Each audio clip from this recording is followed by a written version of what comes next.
I'm Dr. Fiona Lovely, and this is the Not Your Mother's Menopause podcast. I'm taking the taboos of menopause and perimenopause and bringing light to the dark. No bullshit, no shame. It's time for us to gain a new paradigm in female health, out with the old and in with the new, and I'm bringing fresh perspectives from someone in the arena. I've been practicing women's health for nearly 20 years, and I'm spilling the tea on what it means to live at midlife, knowing that the best is yet to come. I'm sharing my Gen X approach to living through this transition. Sassy, a bit sweary, and always honest. Tactical tips and instantly usable information is my aim. I hope to make you laugh and that you learn something new that helps you embrace the change. Together, we bring power to the peri. Onward to the podcast.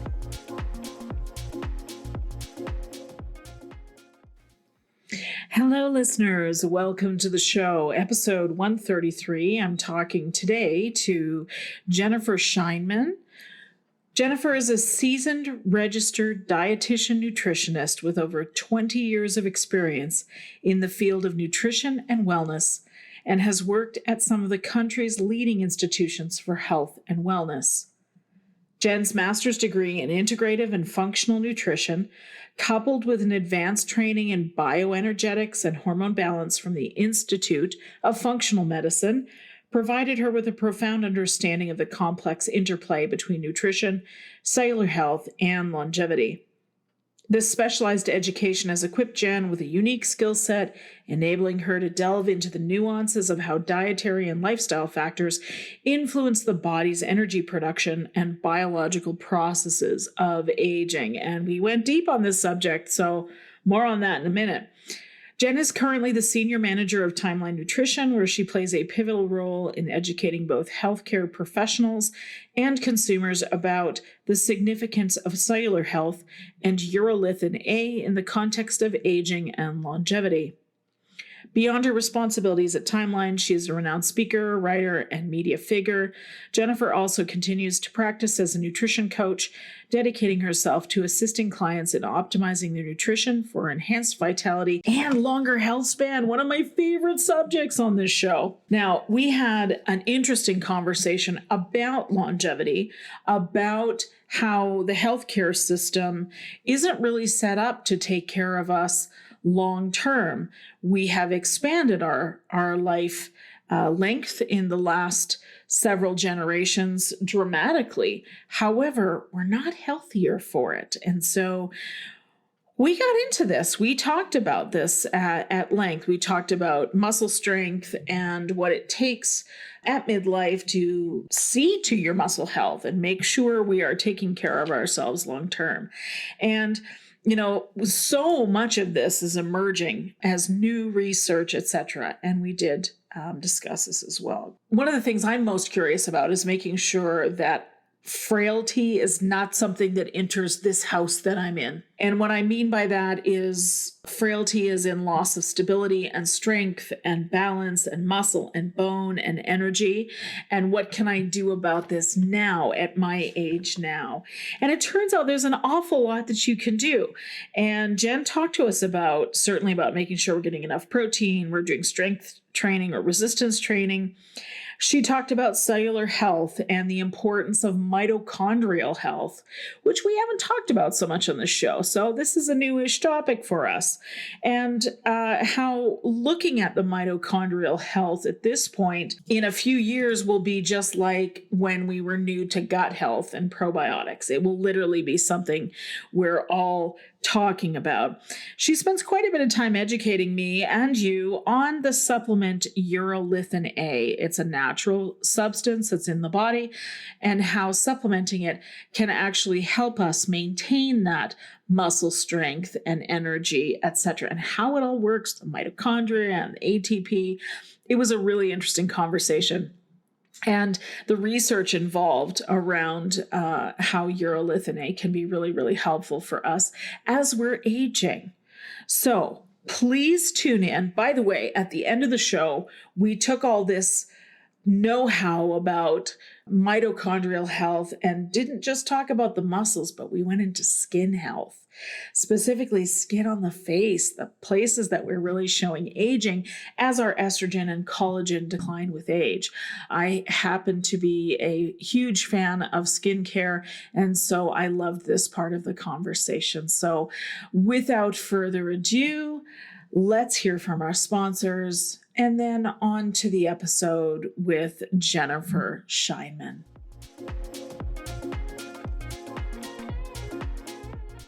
It's important to me that the supplements I use are of the highest quality, and that's why for more than 3 years I've been drinking AG1.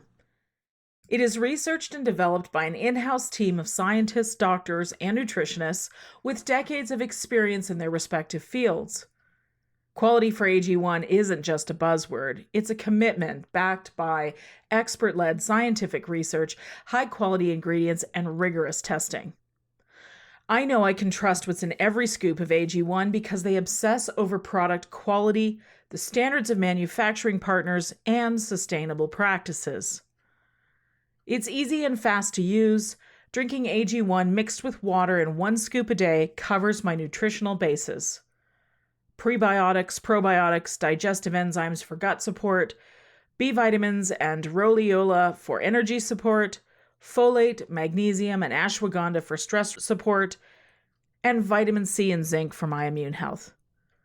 So if you want to replace your multivitamin and more, start with AG1. Try AG1 and get a free 1-year supply of vitamin D plus K2 and 5 free travel packs with your first subscription at drinkag1.com/Fiona Lovely. That's drinkag1.com/Fiona Lovely.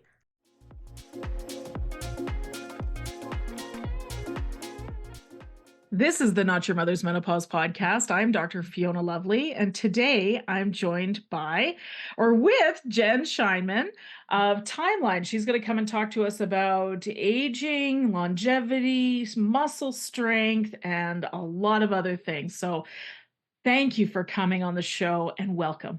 Thank you so much for having me. I am really excited to be here. As I mentioned to you before we got on, this is actually one of my favorite podcasts to listen to as a perimenopausal woman. So it's so nice to be on this side of the podcast, kind of getting to share my knowledge with your audience. I get it. Well, I love it. Thank you for saying that. It is my passion to do this podcast, and it is absolutely my pleasure to welcome you to my community today. So you are a registered dietitian nutritionist. Correct. And you practice with functional nutrition and functional medicine from an integrative lens. Yep. Can you kind of tell my listeners what that actually all means? Break it down for us. So what that means, so my training is, in traditional dietetics, which was about, 25 years ago. And it, it was a very sort of almost like black and white, calories in, calories out type of mentality around nutrition. Whereas I think, the landscape is really changing, not just in nutrition, but in medicine, as people are looking for targeting like the root cause of what's happening, whether it's for prevention or for helping to reverse some of the conditions people are living with, is kind of like, what are these root causes?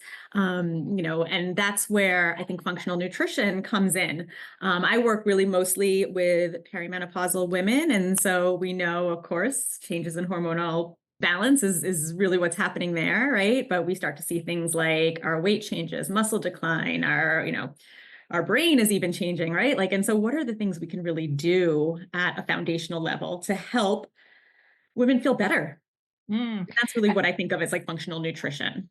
Yes, amazing. And that's what this show is all about, is teaching women the stuff they need to advocate for themselves and then giving the tools. So thank you for serving it up for us today. Yeah, thank you. Yeah.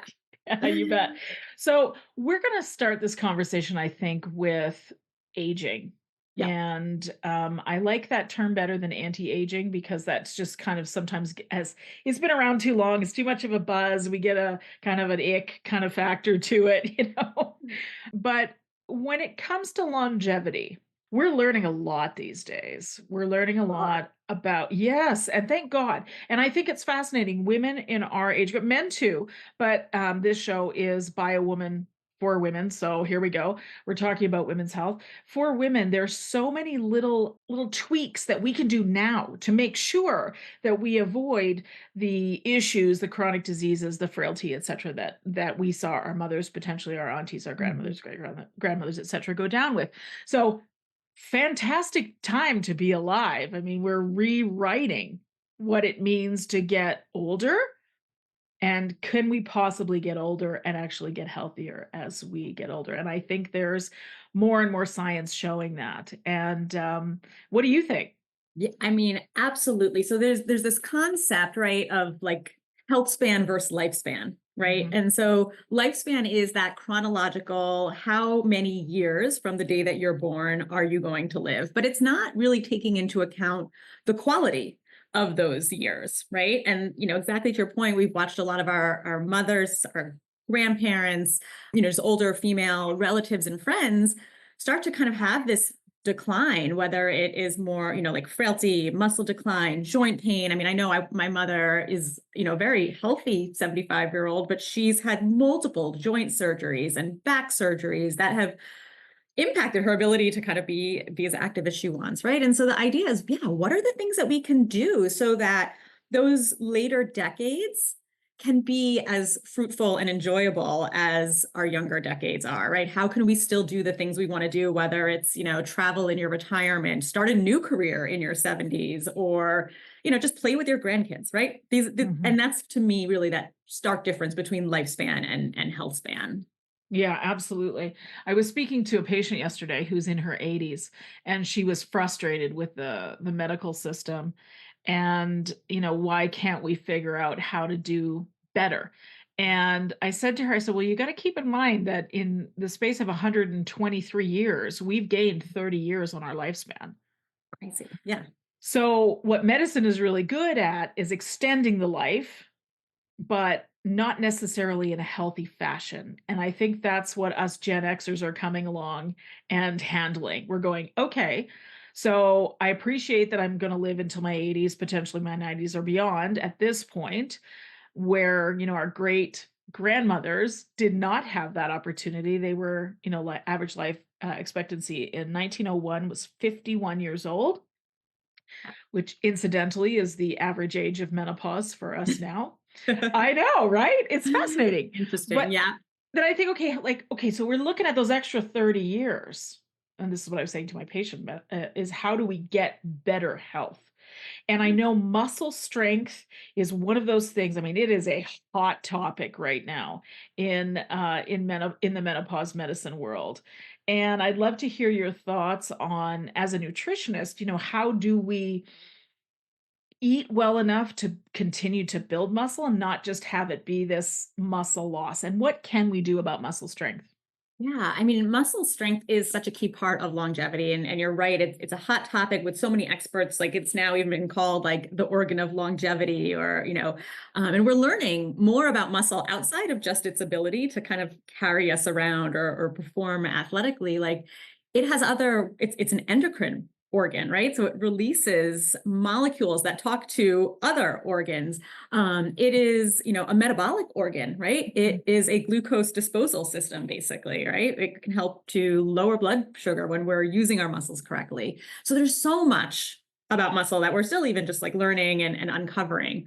But one thing that we do know, and I wish I knew this younger, was that when we hit our third decades and when we start to turn about 30, we do start to lose the quality of our muscles.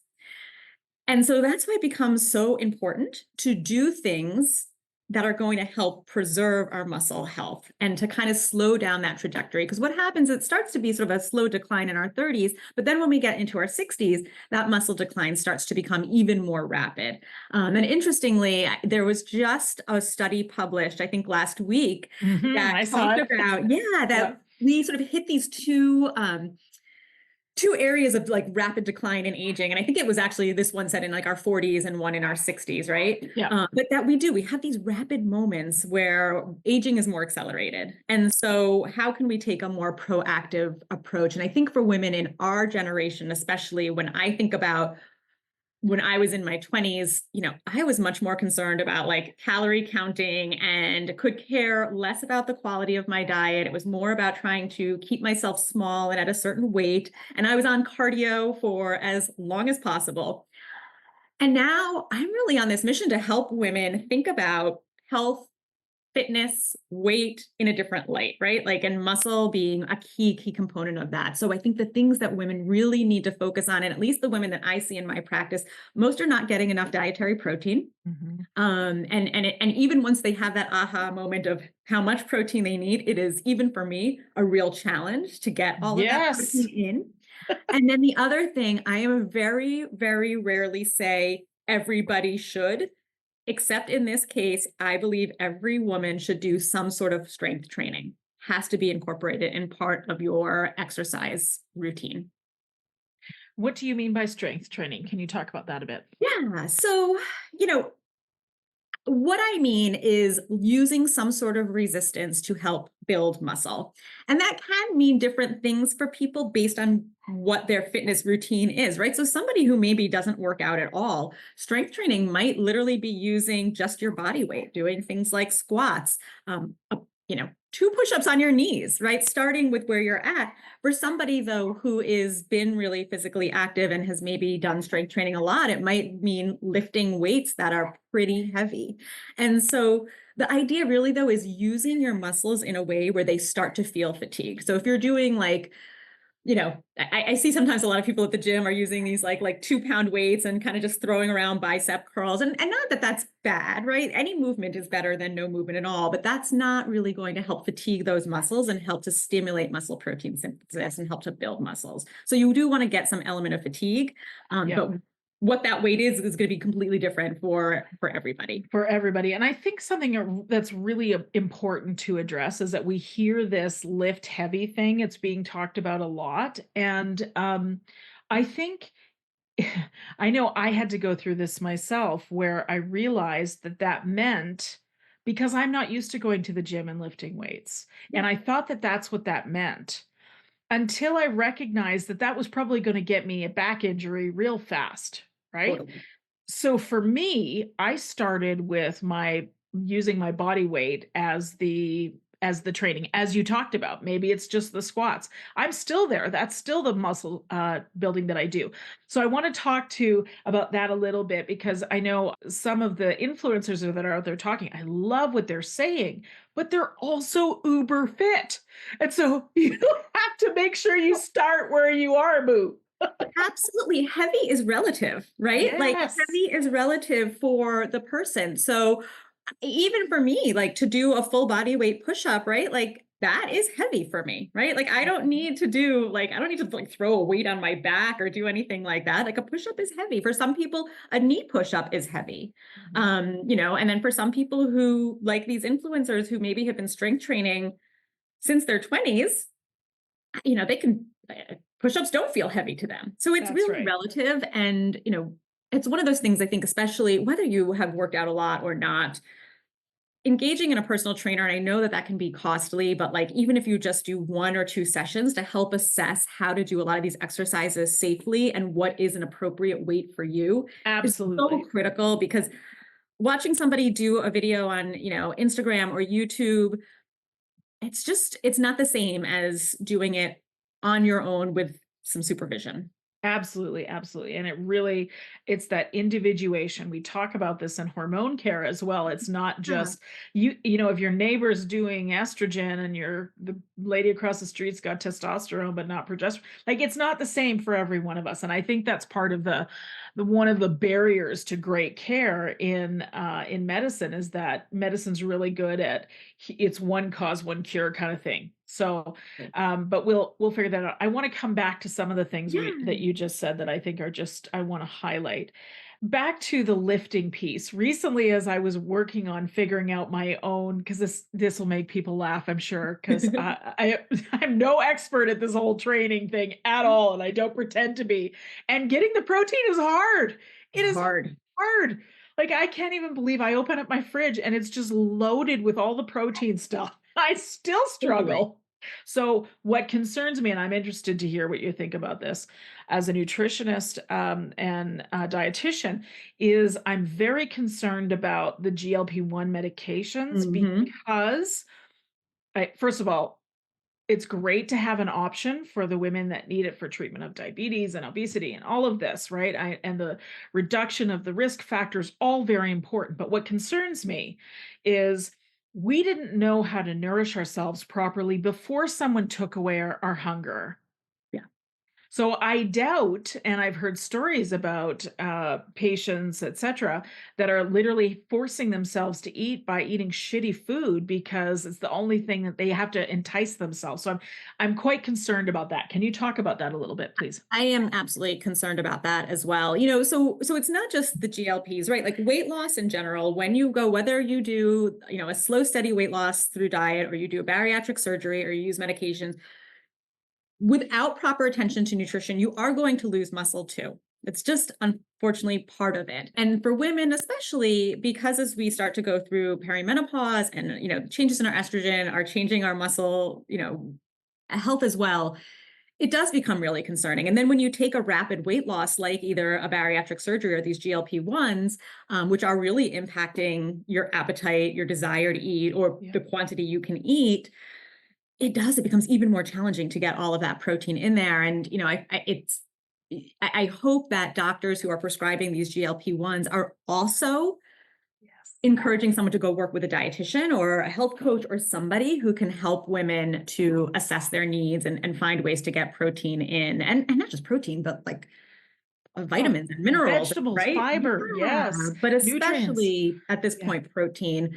So I think it is a real Real concern. concern, yes, and let's be realistic here. You and I've been doing our work for far too long to know that what are the chances that the doctor who's doing the prescription is actually talking proper nutrition?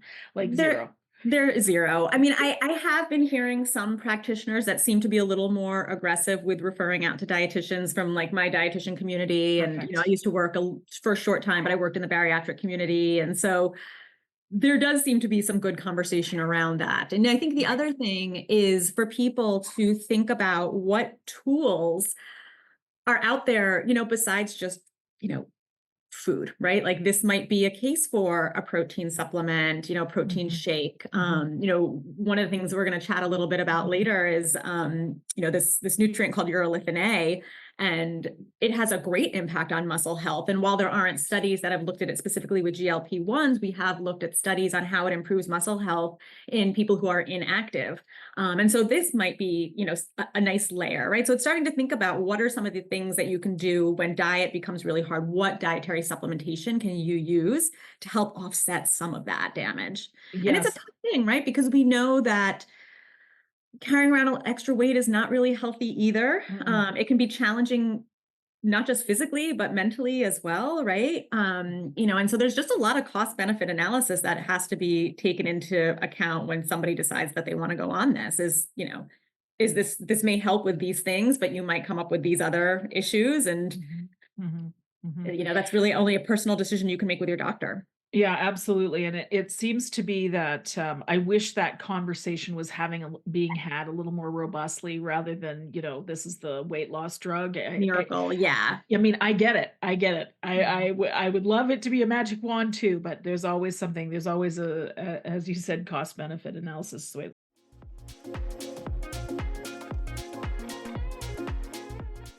women in the menopause transition are losing 2 to 3% of bone density per year, along with the loss of lean muscle mass. Our bones and our muscles give us strength, stability, flexibility, and are metabolically active, keeping us youthful. In fact, the muscles are our key to longevity. Thanks to the brilliant guest experts I've had on the Not Your Mother's Menopause podcast, I understand the importance of getting enough protein daily to build lean muscle and maintain bone density. I can struggle to eat enough protein daily. Even when I was eating protein at every meal, I still wasn't getting enough. So I take Kion Aminos daily to support and supplement my diet.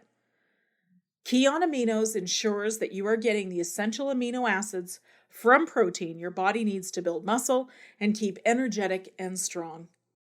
Kion Aminos is clean source, transparent formula that gets mixed into water and tastes good. It is suitable for all diets and is gluten and dairy free. When I take Kion Aminos, I feel satisfied, full, and hydrated. It keeps sugar cravings at bay, my mental health is better, and I sleep better. I feel strong and ready for whatever might come my way. Strong, flexible, healthy. For my whole life is my aim. If you would like to supplement protein intake with Kion Aminos, please visit getkion.com/lovely, where Kion is offering 20% off for the listeners of the show. That's getkion, GETKION.com/lovely for 20% off your order of Kion Aminos. Thanks, Kion.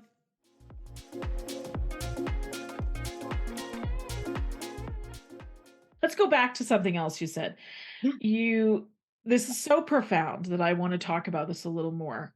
Isn't it fascinating that we grew up about calories in, calories out, trying to stay small and attractive, trying to like all of that sort of BS societal stuff that was given to us, certainly by our mothers who went through the diet industry in the 70s, etc., and the 80s. And then for those of us in the 90s, this is what we were doing. We were eating fat-free cookies, thinking it was healthy while we were on the treadmill or at the step class or whatever else we were taking. Our Diet Coke, or back in my mom's day, it was Tab. Remember Tab? Of course. And I remember like I was forbidden to drink that as like a little kid. And I always thought about like, why is this okay for you to drink, but not me to drink? Like, yes, because it's not really okay for anyone to be drinking. But no, it's empty calories. But what I love is what you said. The pivot here is that at this age, we get to look at our food and say, not calories in, calories out. We get to look at it and say, what is going to make me strong? Yep. What a relief. What's going to make me strong? What's going to make me feel good? What am I going to enjoy eating? What am I, and I think this is a change that's happening both from women our age who are sick and tired of trying to fit into some sort of like societal norm that makes, no real difference on the quality of you as a person. But I also actually thank the younger generation for this, because I think that they have really moved a lot away from this like concept of body shaming and being much more accepting of, it's funny, like I have some friends that their kids are in college and, like look at, what they're wearing. And I'm like, good for you. Like, I feel like in my day and age, like my mom would have been like, you're not leaving the house with that. And so I think that that's also translating, like we're looking at like our daughters and not wanting to instill these types of thought patterns in them. And we're kind of trying to break that cycle, and they're so receptive of it, right? Like they're proud of their bodies and they're, and we should be too.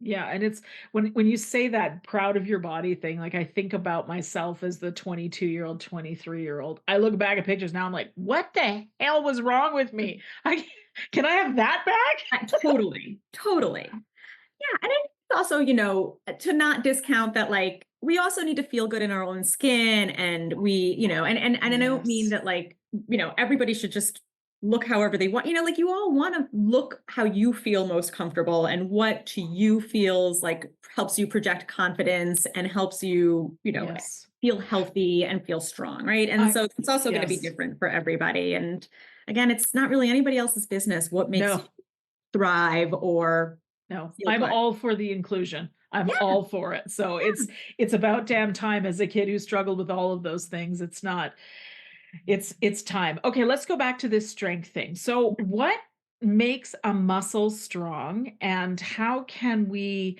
look at that in our own lives and support those processes, please?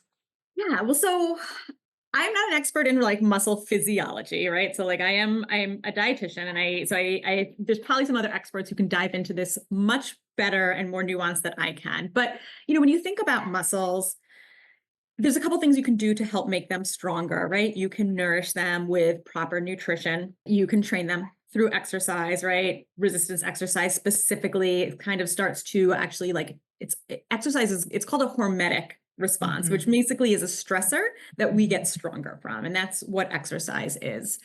I feel Um, like my whole life's been a hormetic. I didn't know, tell me Can about I it. say? But I think that's the whole concept of resilience, right? Is that life Yeah, is not easy, and I'm going on a bit of a tangent, this whole like stress please, life, tangent away. like stress-free life, like come on, who lives? I mean, I'm sure some people live a stress-free life, but like 99.9% of us don't Yeah, live a stress-free life. The question is, how do you respond to the stressors? yeah, It's all about resilience. And honestly, that's kind of what exercise is how do your muscles yes. become more resilient to the strain and the stress that you put on them? And so those are sort of the core things. And when we think about not just muscle health, but health in general, right?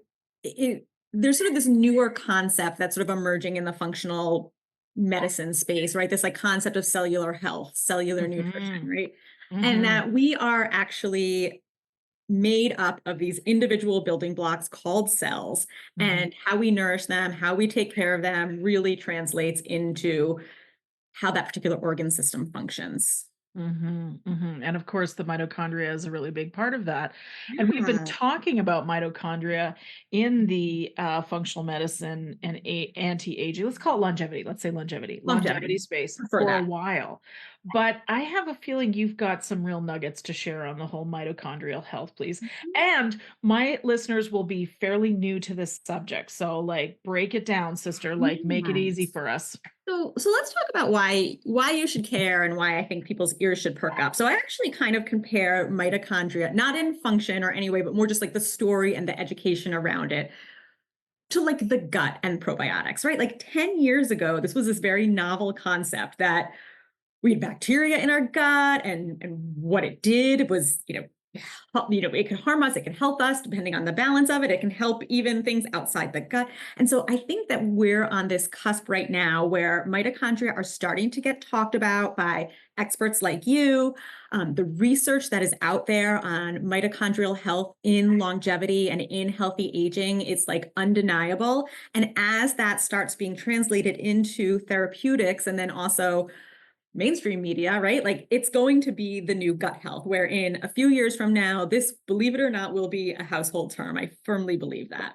Perfect. So Ooh, let's chat about what it is, because for most of us, it brings back probably bad memories of high school biology, where totally. you had to learn about this mitochondria powerhouse of the cell, and that was sort of it. And so the reason it's called the powerhouse of the cell is I like to think of it as like a little factory, right? So inside each of our cells require energy to function. And every cell, other than our red blood cells, they get energy a slightly different way, but every single cell in our body has mitochondria. And it takes the raw material, so the food that we eat and the air that we breathe, and it goes through this like complex assembly line, like, I almost picture sometimes like I Love Lucy on the like chocolate factory, right? Yep. Yep. And so there's a lot of mishaps that can happen, right? And then at the end, you get this currency for your cells, cellular energy. Now, the issue, though, is that just like any other factory, with wear and tear, it starts to break down, it starts to become less efficient, or you're not giving it good quality raw materials or those assemblymen and sort of other core ingredients to churn out that ATP. We're not getting enough of that through diet. And so we get this issue of mitochondrial decline, and aging actually also causes mitochondrial decline. So as we get older, we have less cellular energy, and that is part of there's other biological processes, but this is one of the biological processes of what causes us to age at a cellular level, Mm, mitochondrial decline. okay. You kind of just picture it breaking down factories. So, the thought is like, well, what if there was a way to make those energy factories perform better? And our body, as miraculous as it is, has an innate ability to take those dysfunctional mitochondria, those old worn down factories, recycle them. So use what's working to create new, better performing factories. And that's a process called mitophagy. So it's a big fancy word. If your listeners are familiar with fasting, and part of why fasting is so, become such a buzz in the longevity field, it's because of a process called autophagy, which is the cellular breakdown. So mitophagy is just a very targeted type of cellular recycling that happens on the mitochondria. Mm-hmm. And so, right, the thought is, well, how do we keep our mitochondria functioning better? And how do we keep that recycling process optimized and running efficiently? Mm-hmm, mm-hmm. Listeners of the show are well familiar with fasting and autophagy. It's one of my probably most things I get requested most, and to talk about the reason why fasting works well for brain health. And of course, autophagy is a huge, huge, huge part of that. So, what you're saying then is mitophagy is the specific version of the cells recycling from autophagy is sort of the overall, and mitophagy is the more specific. So what gives us, like, how do we encourage mitophagy? How do we encourage the cell factories to do their job better? Well, you mentioned one, so fasting, caloric restriction, that is a great way to stimulate mitophagy. That is not necessarily for everybody. And the more I work with women, again, in the peri-menopause or even, older women, I'm starting to move away a little bit from fasting because we talked about this earlier. Getting all the protein you need in is such a challenge. And if you're skipping a meal or skipping 2 meals, like then that's really, really hard. That's a lot of protein in one Yeah. meal, and the research shows we're better off if we split it up across the Yeah. day. I mean, I'm a big fan of doing, people call it fasting. It's really time restricted eating where, you go 12 hours, maybe 14 hours without eating. I think there should be a nice cutoff between your last meal and before you go to bed, but more extended fasts, I'm starting to kind of rethink it in my practice itself. Agreed. The other thing, which we've talked about, is exercise, right? Yeah. So all types of exercise are going to help your mitochondria. They may help it in different ways, right? So endurance exercise is great for, helping to boost more mitochondria, biogenesis. That's what the creation of new mitochondria, mitophagy through like HIIT, strength training plays a role. So physical activity for sure. And then when we're talking specifically just that recycling process, there is one molecule which has been in humans, so clinical trials done in humans, not animals or cell cultures, but real live living humans, is a molecule, getting tongue-tied, a molecule called urolithin A, which will optimize that recycling process. And, there are other nutrients out there that can help the mitochondria in different ways, like CoQ10 is very protective and it helps to shuttle things around so you get energy. There's other things that can help stimulate the creation of new mitochondria. But I think of like the foundation. If you can't clean out the junk drawer and get rid of the dysfunctional mitochondria first, those other things may not be as efficient and as helpful. Like I think of those as things you might want to layer on top of something like a urolithin A. Yeah. Okay. Well, let's talk about this urolithin A. Where does it come from? Is it a natural substance? Can you talk about that a little bit? How can we get more? It is a natural substance, and it's something that really only came on my radar a few years ago. So most of your audience, probably if I was a betting woman, I would say I've never heard of urolithin A before, what it is, and that's completely normal. And the reason for that is that there really hasn't been a commercially available product of urolithin A, which there is now, something called MitoPure. But there has been a ton of research over the past decade and a half looking at the benefits of urolithin A all the way from like worm and mouse models and now into humans. And now that we have some really great clinical data, which I will get to, I think it's becoming much more mainstream for people to talk about. But let's talk first about what is this molecule, right? So it's something called a postbiotic nutrient. So what that means is we don't actually get it directly from food. We actually need a healthy gut microbiome to make it. So again, we're all very familiar now with like what the gut microbiome is. And I kind of like to explain it in very simplistic terms as we have these bacteria, these critters that live in our gut, and we basically give them room and board. They get to live there. they get to eat the things we can't digest. So fiber, polyphenols, these are plant compounds that we can't really digest. Our gut microbes, they can. And then they pay us back in what's called a postbiotic. So they pay us back in these nutrients that help our health. And so vitamin K, for example, that is a postbiotic nutrient. Our gut actually will make vitamin K for us. People who are familiar with like gut health and actually just, cognition as well, like short chain fatty acids. That is another that butyrate. People are becoming much more familiar with butyrate. That's a postbiotic. And so urolithin A is a postbiotic. So the caveat is that we need our gut to make it. And we also need to eat enough of the right foods that our gut will then convert into urolithin A. And most people don't have the right gut microbiome to do that. And most people aren't eating the right dietary precursors to make a meaningful quality of it. Interesting. Yeah. So we need the dietary precursors, which is a really interesting conversation. And I think about, and I've said this quite often in clinic, is that when I started working as a professional, we didn't talk about the microbiome at all. It was not something that was discussed. And not long after I started, we started talking about it and saying, actually, you should be taking the bugs to make sure the inside of your body is populated with the right bugs. And I remember being slightly horrified by that. Totally. Right. Ew, bacteria in my gut. Right. Totally. Right? And now we understand that it's literally everywhere. It's in our nose, our ears, our scalp, I mean, our vagina. I mean, literally Everywhere. everywhere. So it's less icky than it was all those years ago. But I love what you're saying about the way we now tend to our gut that we didn't 20 years ago. We are now able to look at and take care of our mitochondria in the same way. And so let's say that somebody doesn't have the right environment to make the urolithin A in a good amount. Is there a way to bring it into the diet?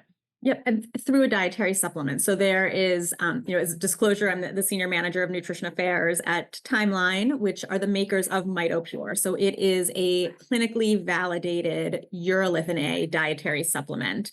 And, I am definitely a food first kind of dietitian, right? I think that to the best of our abilities, we should focus on a healthy diet to get the nutrients that we need. But dietary supplements play a role. It's called a supplement because it is meant to supplement things you can't get enough of in your diet. And urolithin A is one of those molecules that I think for most people, there's a benefit to supplementing because, we've tested wide varieties of people and we actually have a published article looking at, who can produce urolithin A? And what we found is really only about 30% of the population has the right gut microbiome to make urolithin A anyways. And the reason for that, it's interesting because, we've had some of our physician partners test themselves, and these are people who are doing all the things to take care of their gut, right? And they're still not producing meaningful quantities, right? And so if they're not, then the general population probably isn't either. And, I know myself, like I was a C-section baby, I was bottle fed. So, I already have like the card stacked against me for good gut health.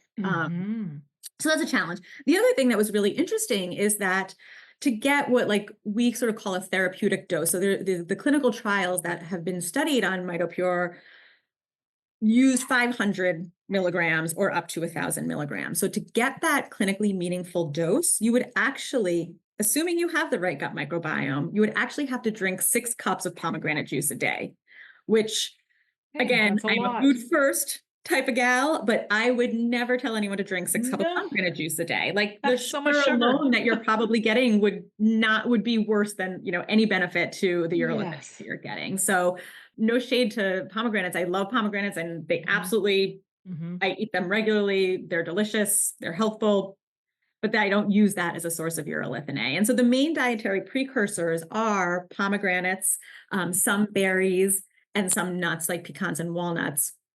So it's the polyphenols called oligotannins. And so they're not widely in all the foods that we eat. And to the point that I just said, to get that sort of therapeutic dose, you have to really eat a lot of those foods, more so than probably most of us want to do or should do.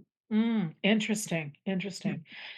So we want to, so we're assuming that the research shows 30% of the population makes a meaningful amount of urolithin A. So let's just Makes really assume. any at all, not even meaningful, just makes any at all. Oh, that's interesting. Okay, so this is going to end up I can see where you're coming from when you say Yeah. this is going to be a conversation that 10 years from now everybody is doing because we're if we need it, especially for anti-aging of the mitochondria, then we absolutely need it. So, what kind of results, now that we've talked about MitoPure, what kind of results are you seeing in terms of muscle strength, etc., when you're using the supplement?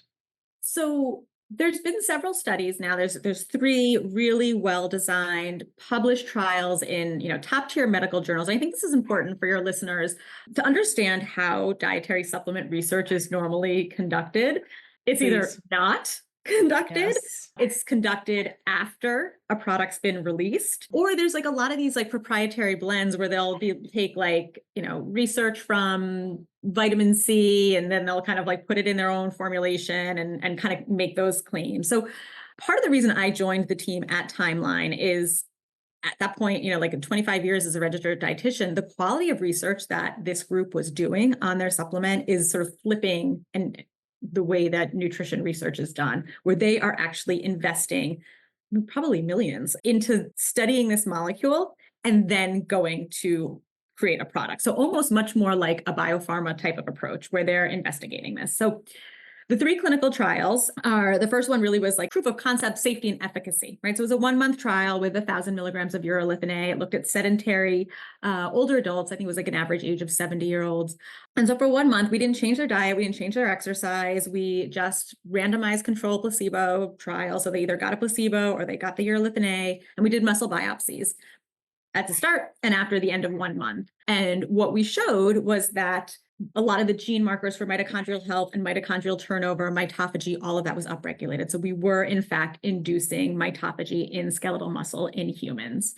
Really interesting thing was we actually took those muscle biopsies of the sedentary 70-year-olds after MitoPure, and we compared it to active 70-year-olds. So 70-year-olds who were, running half marathons, training, playing pickleball, whatever, doing all the things. And it essentially made the inactive sedentary 70-year-old mitochondria look like active 70-year-old mitochondria. So that is super cool. Yeah. So the next question really is, well, okay, so what? Like, how am I going to feel? How is this going to improve my health? And we did 2 separate trials there, one looking at middle-aged adults, one looking at older adults. And we did, again, no diet change, no exercise change. You just either got the placebo or you got urolithin A. And what we found were several markers of muscle health, like muscle strength, muscle endurance. All of those were improved statistically significantly. And then we saw a lot of like positive, meaningful trends, which I think are very clinically relevant. So things like VO2 max, things like a 6-minute walk test. So somebody who is inactive, how far can they walk in 6 minutes? And then they can work farther just through taking a supplement. And I think that's pretty incredible for people who are looking either to substitute what they're already doing or who are struggling with exercise, either because they physically can't do it because of an injury, or they're just looking for something to help them take that initial step. So it's pretty incredible. Wow, that's impressive. The 6-minute walk test, fascinating. So strength and endurance. Correct. That was No, gonna, I'm going to shift gears just slightly because where the research is going. So we've now also looked at this molecule outside of the muscles as well, because again, when we think about mitochondrial decline as a hallmark of aging, right? Our brains and our nervous system require tons of energy, right? Skin cells. So we have now also looked at skin health, and then we have some preliminary data looking at immune health. And so other areas of aging that are all dependent on mitochondrial decline, and that when you use urolithin A and skin specifically topically or orally, we can start to see these boosts in other types of cell tissue as well. So I think that the research is there for muscle and for skin, and we're getting there for a lot of other organ systems as well. So it's really exciting. it is super exciting. And I have a couple of things I want to ask about. Yeah, Let's drop a pin in skin because I want to for come sure. back to that, one of my favorite subjects. And the other thing, I want to come back to the 6-minute walk test and the strength and endurance that we're talking about.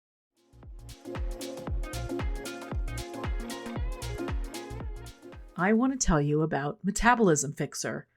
It's an innovative supplement designed to optimize your metabolic rate. It features T2, a key ingredient that enhances your basal metabolism. Metabolism Fixer helps your body efficiently burn calories even during periods of rest. The formula includes Suppressa, a patented ingredient clinically shown to reduce snacking by 55% and decrease appetite by 69%.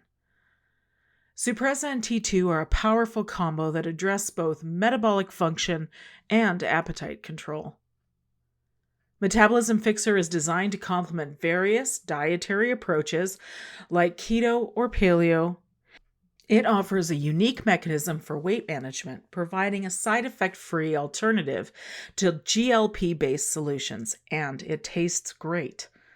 Its key benefits include appetite management, blood sugar stabilization, modulation of the stress response by reducing stress related eating, enhanced fat metabolism, and it works fast.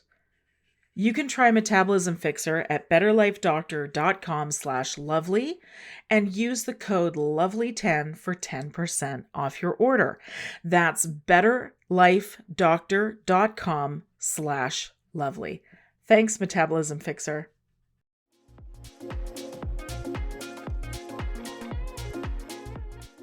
For my listeners, the reason why that is a really, really important test and very, very helpful for aging well longevity is because it potentially can affect the frailty markers. And when we become frail, that is a term that's used in the medical literature.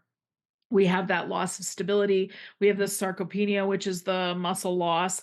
We lose bone as well. And then we just lose strength. And what happens is as women in particular, we're literally just a hip fracture away from a cascade of things that is the end of our life. Now, I realize that is very gloomy the way I've said it, but the research True. actually it is, unfortunately, the research shows that within a year after a fractured hip, a significant percentage of us are no longer alive. So this is how we look at this stuff now when we're in our 40s and 50s and 60s. We look at it now and say, what can I do to stack the deck in my favor to make sure I am never in that position where I'm like, what happened to all my bone? Right. And we can have this conversation about, this is a blend of the estrogen, progesterone, testosterone if you're doing HRT, but it's also making sure I'm food first as well. Yeah. So it's what can we take in our diet that's making sure we're strong, but All the HRT in the world, though, is not going to counterbalance a bad diet, right? If you're not you getting enough bet. dietary calcium, if you're not getting enough protein, if you're not exercising, right? Like Yes. you have to do a holistic approach to all of these things. And, Absolutely. the founders of Timeline are actually a team of doctors and scientists they really wanted to disrupt the nutrition supplement industry. And they started really in muscle because exactly as you were saying, there's this huge unmet need of instead of waiting, because modern medicine likes to wait until we have a diagnosable condition. So let's wait until you are sarcopenic. And then we don't even really have good drugs to help you. No. You are, right? Why are we waiting for that? What are the earlier interventions that we can do to help prevent you when you are starting to get in that pre-frail type of, condition, right? What are the things Yep. that we can do that are going to help slow down that trajectory? And, Yes. hopefully we find something that even can reverse it. But at this point, right, it's how do we slow down that trajectory? And that was exactly what the research that was sort of like the inspiration behind a lot of this research for MitoPure was what are the things that we can do to slow down that muscle decline? I love it. They say science marches forward slowly, one death at a time, because we've got all these sort of older people holding the line on things that are no longer relevant, is what that means, basically. And so it's going to take someone or several someones on the inside to say, the system, the model that we have is not working. How do we disrupt it? So, mad props to the timeline scientists and doctors who said, let's see if we can get ahead of this. And we need more science and innovation like that. So, I'm Right. so grateful for it. Yeah. I And one really thing I am. wanted to touch on, because I couldn't agree more, and honestly, that's part of why I joined the team. You probably know the statistic better than I do, but there's some sort of statistic that, right, like people talk about evidence-based medicine, right? Is, what is all the research that, formulates these sort of like practices that physicians will do, right? Like when you prescribe a statin, when you prescribe something for sarcopenia. And it's something like, doesn't it take something like 10 or 17 years or something like that for the research to kind of catch up to evidence-based medicine? And so, the first model is like do no harm. And then it's like, well, okay, so definitely not doing harm, but how can we advance and help somebody instead of waiting 17 years for this to become, Yes. a guideline that we all adhere to, as long as, again, we're using things that are safe. Yep. And that's another thing I definitely want to touch on is the incredible safety protocol and, safety and transparency that we have in all of our clinical studies and in our products, third-party tested. But That yeah, matters. so that we're giving people safe things Mhm. that when you think of the biomechanics, when you think of that cellular health and the way that our cells work, right, this could make a huge difference, even if it isn't quite yet at the point where it is now part of like a clinical guideline that, Oh, I'd everybody's say. I'd practicing. say. Yeah. Yeah, 18 to 20 years is what I've heard. So what we're talking about is the amount of time it takes for research to emerge and then become the status quo in a medical Yeah. office. Standard of care. That was the word I Standard of was looking care, for. yes. Yeah. And so it's the thing to think about is I always say this is why us private healthcare providers can pivot so much quicker because we are not funded by big pharma and we don't have to wait for large hospital or hospital systems, et cetera, to change their policy, which is ultimately what it is. So, in a way, if a woman is struggling with her medical doctor that's within the system, and she can access care that's privatized, I would say that's always a better experience. Very rarely do I hear that it wasn't. And people have great doctors in the system too. So it just really just depends on a lot of things. Something else I want to quickly comment on.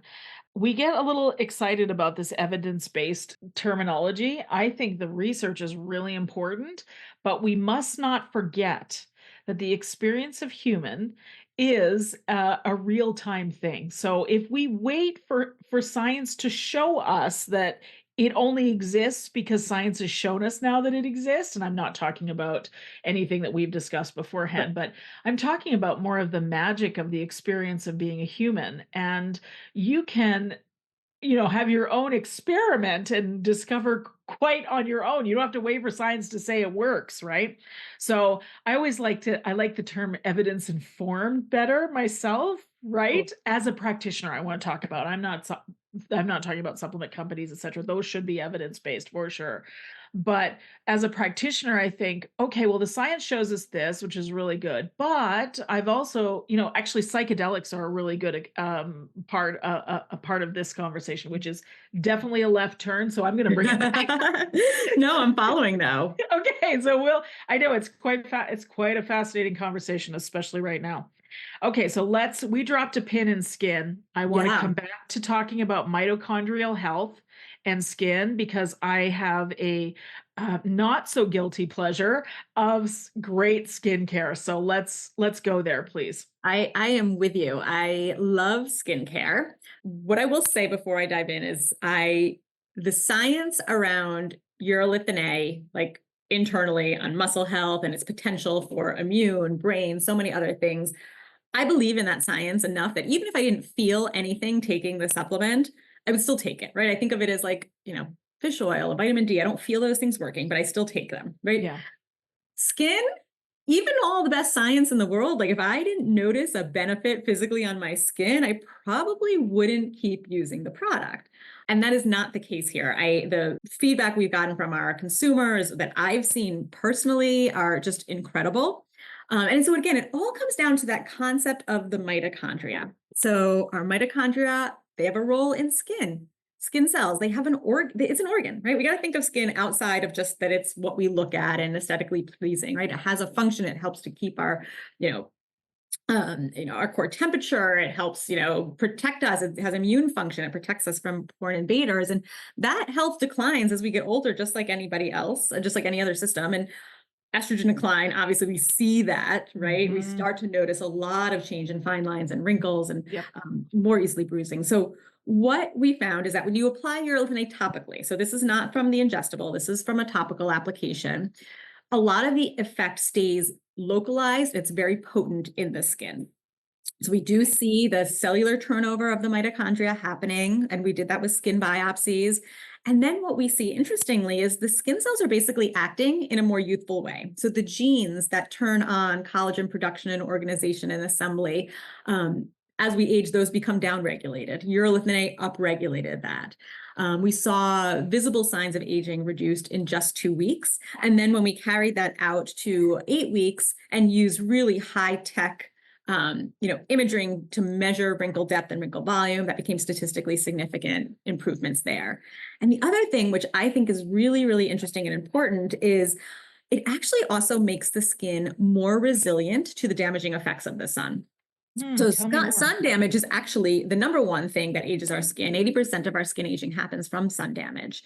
And, when we think of some of the other ingredients that are commonly used, like retinols or even alpha hydroxys, like they make your skin very sensitive.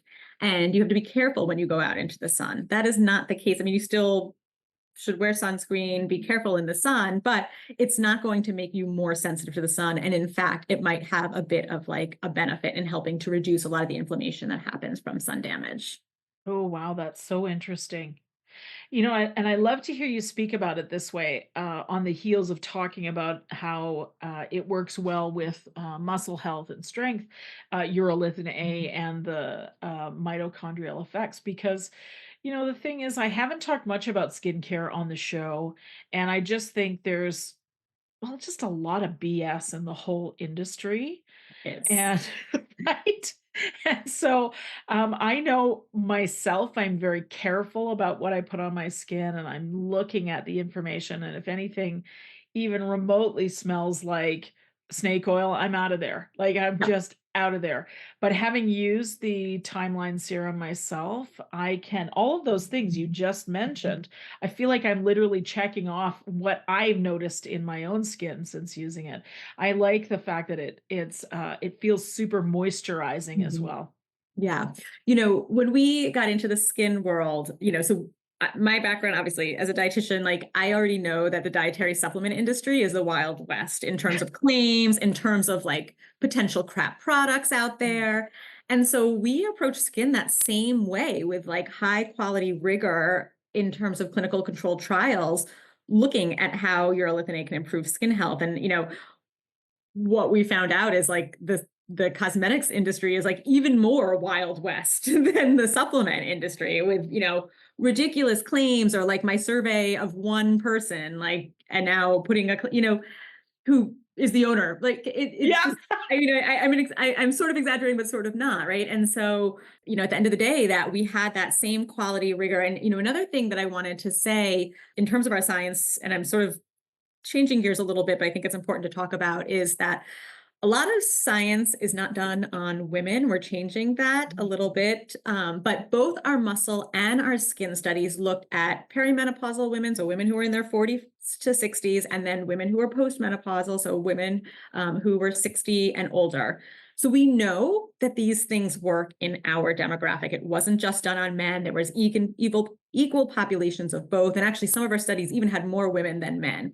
And so I think that's also a really important element when you're talking about any supplement, dietary intervention, skin intervention. Like, was that Mhm. tested on men? Was it tested on humans? Was it tested on my age group? Sometimes you see things like, take this protein powder, but that was tested on like, you know, college age Olympic athletes. Well, how's that going to help me as No. a 49-year-old, dietitian that works out when I get a chance to, so you have to look at all of these things. And that's one of the things that I think is so important about MitoPure, is that it tested on my demographic. Mhm. Mhm. Yes. I absolutely love that. And I've noticed recently, in recent years, the ads on TV for anti-aging creams, again, I'll use that term because that's sort of what it's associated with, have finally got somebody older than the age of 30 there. Right. Bananas. Absolutely, right. I'm like, I don't wanna look at somebody who's 30, like, that's not my No, skin type. You're not going through what I'm going through. no, no, You also no. probably didn't sit out in the sun with, like, my, Ex- Exactly. baby oil and doing all these Uh-huh. things, right? So it's like I've got a lot of sun damage that I need to, correct. Yes, and thankfully the younger than 20 or younger than 30-year-olds hopefully have learned from our mistakes, To and we're steer not clear. putting on the sun in our hair and the baby oil in our and like the reflector. Do you remember the I didn't have Oh, I one, remember but the reflectors for sure, for so you got sure. under the chin, right? Yep, yep. I mean, the tanning boots, I did it all. So, Oh, me too. Me too. yeah. Absolutely. Thankfully, I was gifted with really fair skin, so I had to be really careful with what happened on my face. But for the rest of me, no. Yep, yep, same. It's crazy. Well, I'm really excited to hear about these advances, and I love how hearing how Timeline has taken the idea of let's look at it in a different way. Let's be disruptive of an industry that hasn't always had the best interest of the people at heart, right? Absolutely. Yeah, so I'm grateful to hear that, and I have used and am using both of the products, both the MitoPure orally as well as the Timeline on my skin. I in particular love the serum on my skin, but again, it's because I can feel it, and I after having listened to what you've said, I love when you said it's like the vitamin D or the fish oil. I don't necessarily feel it, but I believe so strongly in what I've seen the research it just makes sense for me to take it, so I'm gonna take it. Yeah, and, I wanna touch on that and the expectation for when if you are gonna feel anything, right? Because I think that's, when you look at, like, our website and you hear our reviews, plenty of people are feeling things, and I personally have felt a benefit as well, but this is not the skin is it's not instantaneous, but it's pretty rapid. You're gonna see a result pretty quickly, right? Like I Sure. said, in our clinical trials, we saw visible improvements in 2 weeks. When you take the dietary supplement, it's going to take a lot longer than that. So there's that expectation that at a minimum a month, but our clinicals went out to 4 months. And so this is not, an Amazon Prime overnight success where you can just take this pill and in 2 days have energy showing up at your doorstep, right? You Mhm. need to take it consistently. Um, I think that's an important expectation for people to have. And the things that people do, so I personally, the first thing I noticed was I don't really get sore at the gym anymore. So my recovery has been really improved. We hear that pretty consistently. And that's actually a study we will hopefully have published soon. We did a study with Olympic trained athletes. We're still kind of analyzing that data, so it's unpublished. But it does seem to be a strong story there for recovery. And then I call it like subtle energy in the sense where like I feel like myself again. Mm. So I don't feel jittery like with caffeine, or even if like you get a B vitamin, B12 injection and you suddenly get this like burst of energy. It's not like that. It's just like I get through my day again with the energy that I need to do the things that I do. Like I tend to work out after work, right? So I can do my full day. I can go to the gym. I can make myself dinner. I can be present with friends and family. And that to me is like really meaningful type of energy. Mhm. So that's we hear that a lot too. And then people are noticing things like improvements if they wear like wearable trackers, things like their VO2 max is changing or they're improving better at the gym. And then, unfortunately, like I said, some people won't feel anything, but I truly believe that the science demonstrates that under the hood it's doing really significant improvements in your health, and that hopefully, you can't really feel a decline or Mhm. prevention, Wouldn't but that be great? hopefully, hopefully it is, right? Like that's the idea, is that when you look at the biology of how the mitochondria age and turn over, and we're starting to slow that down, we're hopefully slowing down, the trajectory of aging. I love it. Such an important topic, and I wanna thank you for coming on and talking about Yeah, giving us a masterclass in mitochondrial health.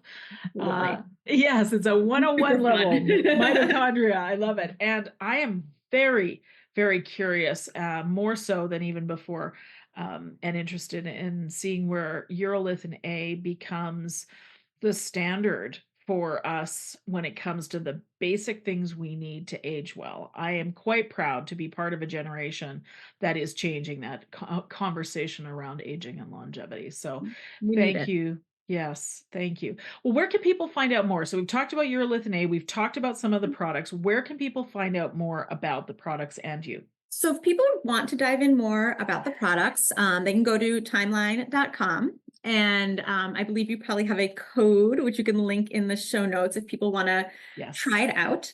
Yes. So that's a great place. All of our clinical trials are up there for you to see, to dive in. They're all, peer-reviewed journals. You can look at all the research. And then, of course, social media, Timeline Longevity is Instagram. I believe we're on TikTok as well. So there's some great places where you can learn more about MitoPure and Timeline and all the great stuff that we're doing. And then me personally, I'm at Jen Scheinman Nutrition on Instagram, and Next Gen Health is my website. So Next Gen as in Jen Health. I like that. Health.com, did you say? Yep. Okay. Very good. There's so many other things I want to ask you, but for the interest of time, we'll make a part 2. We'll have to do a second. What do you Yeah, think? we'll do a part 2. Well, we're going to have some new research coming out. Yes. So I think, that we can do a part 2 for sure. I would love that. I would love that. Thank you for bringing your expertise onto the show, for coming and educating us about these very important topics as we want to learn more, as we get more evolved and want to learn more about how to do this longevity thing and do it well. Now, if you listen to the show, you're aware that there's 2 questions I ask every guest that comes on the show. So I'm going to hit you up with it now. And this is Jen Scheinman, the practitioner, is the person I want to talk to now. So first things first, I became aware last year that in Europe in particular, in some of the European countries, women who have just had babies are given a night nurse by the government for a period of time after birth so that the mothers can rest and recover. Isn't that fascinating? Okay. And now we see in the UK, they're taking better care of women in menopause care. All women have access to hormones, etc. So we're starting to see things change. There are some African countries that allow women to take time away from work if they're on their period, right? So, and having symptoms of their menstrual period. All right, without penalty. So the question I have is, I imagine a time where women can have a menopause leave like we have maternity leave here in Canada. I know the US is behind on this, but again, we're talking about it. So let's get it happening. Let's get some energy behind it because every woman needs maternity leave paid for by the government, as far as I'm concerned. Yes. In more than 2 weeks. Oh my God, that's bananas. If a man gave birth, there's no way it would be 2 weeks. No, that's a whole nother podcast. Yes, it is. We could go on a rant. Yes, we could. Okay, so my question is, your government gives you menopause leave and you have all the benefits and all the coverage you need for that year away. Yep. What does your menopause leave look like? Ooh, there's going to be a lot of self-care in there and self-reflection. So there's going to be, conversations with practitioners around HRT. Is that right for me? What can I expect? Of course, there's going to be lots of gym time, lots of nutrition time. There's also going to be some self-reflection. I think that this is not just like a physical change, right? There's like a change that as we're just sort of changing this narrative on menopause and longevity, right? Like we still have potentially a third of our life to live. Yep. And what do I want to do with that time? Assuming I'm going to be in good health because I'm doing all the things, right? Yeah, what is that last chapter of my life going to look like? So I think there's going to be a lot of like self-reflection in that as well, and where I want to kind of pivot my focus, be it my career, be it my energies, spirituality, all those things. I love it. I love it. Absolutely. When we put down reproduction, now it gets to be about us. Yeah. And I love what you're saying. The thought of that self-reflection means we get to be far more intentional about it. Beautiful. Yep. Beautiful. Yep. The last question I have for you is, knowing what you know now, yes, what would you tell your younger self? Oh gosh, we'd have a real long conversation. But I think the thing I would tell myself in terms of health is I would just set my priorities on things that are outside of the aesthetics and outside of, we talked about this sort of the calorie control and forcing my body into a thing that it necessarily didn't want to be in and that wasn't serving me both mentally or physically.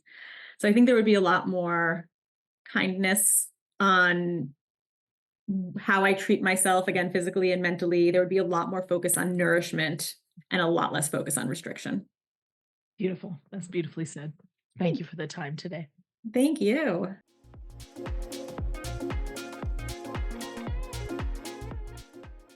The information and other content provided in this show, or in any linked materials, is not intended and should not be construed as medical advice, nor is the information a substitute for professional medical expertise or treatment.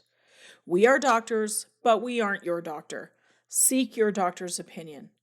If you or any other person has a medical concern, you should consult with your healthcare provider or seek other professional medical treatment. Never disregard professional medical advice or delay in seeking it because of something that you have heard in this podcast or in any linked materials. If you think you may have a medical emergency, call your doctor or emergency services immediately. The opinions and views expressed on this page and in this show have no relation to those of any academic, hospital, health practice, or other institution. Thank you.